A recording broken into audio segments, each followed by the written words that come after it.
ಅವ್ರು ಬಂಧಿಸಿದಾಗಲೇ ತಮ್ಮ ಮೇಲೆ ಸಾಕಷ್ಟು ಒತ್ತಡ ಆಯ್ತು ತಮ್ಮ ಸಂಪುಟ ಸಹೋದ್ಯೋಗಿಗಳಿಂದ ಅಂತ. ಯಾರು ಒತ್ತಡನೂ ಇಲ್ಲ ರೀ. ನೋಡಿ, ಯಾರು ಒತ್ತಡನೂ ಇಲ್ಲ. ನನಗೆ ಯಾರು ಒತ್ತಡನೂ ಇಲ್ಲ. ಈ ಒತ್ತಡ ಯಾರು ನಮಗೆ ಯಾರು ನನ್ನ ಲೆವೆಲ್ವರೆಗೆ ಯಾರು ಮುಟ್ಟೋದಕ್ಕೂ ಸಾಧ್ಯ ಇಲ್ಲ. ಮೋಸ್ಟ್ಲಿ ಫೋಟೋ ರಿವೀಲ್ ಆಗಿರಲಿಲ್ಲ ಅಂದ್ರೆ ಇದು ಇನ್ನೂ ನಡೀತಾ ಇರ್ತಿತ್ತು. ಹಾಗಾದ್ರೆ ಗೊತ್ತಿಲ್ಲಪ್ಪ. ನೀವೀಗ ಆಚೆ ಬಂದಿದ್ಯಲ್ಲ, ಈಗ ಸರಿ ಮಾಡೋಣ. ಸರಿ ಮಾಡಿ ಏನು ಬಿಗಿ ಮಾಡಬೇಕು ಅದನ್ನು ಮಾಡ್ತೀವಿ. ಯಾರ ಒತ್ತಡಕ್ಕೂ ಮನೆಯಲ್ಲ. ಸರ್ಕಾರಕ್ಕೆ ಮುಜುಗರ ಇಲ್ಲ. ಇದೇನು ಲ್ಯಾಪ್ಸ್ ಆಗಿದೆ, ಈ ಲ್ಯಾಪ್ಸಸ್ಸನ್ನು ಸರಿ ಮಾಡಬೇಕು. ಲ್ಯಾಪ್ಸ್ ಆಗಿರೋದಕ್ಕೆ ಕ್ರಮ ತಗೋಬೇಕು. ಎರಡೇ ಅಲ್ವಾ? ಒಂದು, ಯಾರು ಲ್ಯಾಪ್ಸ್ಗೆ ಹೊಣೆಗಾರಿಕೆ ಹೊರಬೇಕು ಅವ್ರ ಕ್ರಮ ತಗೊಳ್ತೀವಿ. ಎರಡನೇದು, ಅದು ಮುಂದೆ ಈ ರೀತಿ ಆಗದಾಗೆ ನೋಡ್ಕೊಳ್ತೀವಿ.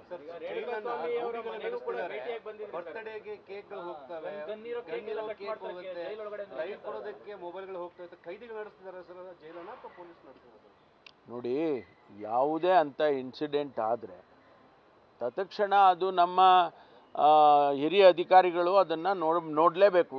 ನಾನು ಹೇಳಿದ್ನಲ್ಲ, 24/7 365 ಡೇಸು ಕೂಡ ಮಾನಿಟ್ರಿಂಗ್ ಮಾಡ್ತಾ ಇರ್ತಾರೆ, ಮಾಡಬೇಕು. ಅದರಲ್ಲಿ ಲ್ಯಾಪ್ಸ್ ಆದಾಗ ಇಂಥ ಘಟನೆಗಳಾಗುತ್ತೆ ಅನ್ನೋದು ಎಲ್ಲರಿಗೂ ಗೊತ್ತಾದಂಥ ವಿಚಾರ. ಅದನ್ನು ಕ್ರಮ ತಗೊಂಡು ಅದನ್ನು ಬಿಗಿ ಮಾಡೋದಕ್ಕೆ ಏನು ಮಾಡಬೇಕು ಅದೆಲ್ಲ ಮಾಡ್ತೀವಿ. ಇನ್ನು ಅದೇ ಇದನ್ನು ಸಸ್ಪೆಂಡ್ ಮಾಡಿದ್ದೀವಲ್ಲ, ಈಗ ಆ ಆಧಾರದ ಮೇಲೆ ಸಸ್ಪೆಂಡ್ ಮಾಡಿದ್ದೀವಿ. ಸೀನಿಯರ್ ಆಫೀಸರ್ಸ್ಗಳದ್ದು ತನಿಖೆ ನಡೀತಾ ಇದೆ. ಒಂದು ವೇಳೆ ಅವರು ಕೂಡ ಹೊಣೆಗಾರಿಕೆ ಅವ್ರದ್ದು ಇದ್ದರೆ ಅವರಿಗೂ ಸಸ್ಪೆಂಡ್ ಮಾಡ್ತೀವಿ. ಜೈಲಲ್ಲಿ ಸಿಸಿಬಿ ದಾಳಿ ಆಗುತ್ತೆ. ಸಿಸಿಬಿ ದಾಳಿ ಆದಾಗ ನೋಡಿದ್ರೆ ಏನು ಸಿಕ್ಕಿಲ್ಲ ಅಂತ ವಾಪಸ್ ಬರ್ತಾರೆ. ಹಂಗಾರೆ ಸಿಸಿಬಿ ದಾಳಿ ಮಾಡೋದಕ್ಕೆ ಮುಂಚೆ ಹೇಳ್ಬಿಟ್ಟೆ ಮಾಡ್ತಾರೆ. ಇಲ್ಲ, ಗೊತ್ತಿಲ್ಲ. ಮೊನ್ನೆ ಇದ್ರ ಬಗ್ಗೆ ನೋಡಿ, ಮೊನ್ನೆ ಏನು ಈ ಥರದ್ದು ವರದಿಗಳು ಬರ್ತಾ ಇದೆ, ಇನ್ಫಾರ್ಮೇಷನ್ಸ್ಗಳು ಬರ್ತಾ ಇದೆ ಅಂತ ಹೇಳಿ ಪೊಲೀಸ್ನವರು ರೈಡ್ ಮಾಡಿದ್ದಾರೆ. ರೈಡ್ ಮಾಡಿದಾಗ ಏನು ಸಿಗಲಿಲ್ಲ ಅಂತ ಹೇಳಿ, ಫೋನ್ಗಳು ಮತ್ತೊಂದು ಅದೆಲ್ಲ ಸಿಗಲಿಲ್ಲ ಅಂತ ಹೇಳಿ ಬಂದಿದೆ. ಈಗ ಅದನ್ನು ತನಿಖೆ ಮಾಡ್ತಾ ಇದ್ದೀವಿ ನಾವು. 3 ದಿವಸದಿಂದ ಅದರ 3 ದಿವಸ ಮುಂಚೆ, ರೈಡ್ ಆಗೋಕ್ಕೆ 3 ದಿವಸದ ಮುಂಚೆ CCTV ಫುಟೇಜಸ್ ಎಲ್ಲ ಚೆಕ್ ಮಾಡ್ತಾ ಇದ್ದಾರೆ. ಯಾಕೆಂದರೆ ಒಂದು ವೇಳೆ ಅವರಿಗೆ ಏನಾದರೂ ಮಾಹಿತಿ ಸಿಕ್ಕಿದರೆ ಅವುಗಳನ್ನೆಲ್ಲ ಹೊರಗಡೆ ಕಳಿಸ್ತಾರೆ ಟೆಂಪರರಿಯಾಗಿ. ಅದು ಸಾಧ್ಯ ಇರ್ಬೋದೇನೋ ಅಂತೇಳಿ ಅದನ್ನು ಕೂಡ ವೆರಿಫೈ ಮಾಡೋದಕ್ಕೆ ಸೂಚನೆ ಕೊಟ್ಟಿದ್ದೇನೆ ನಾನು.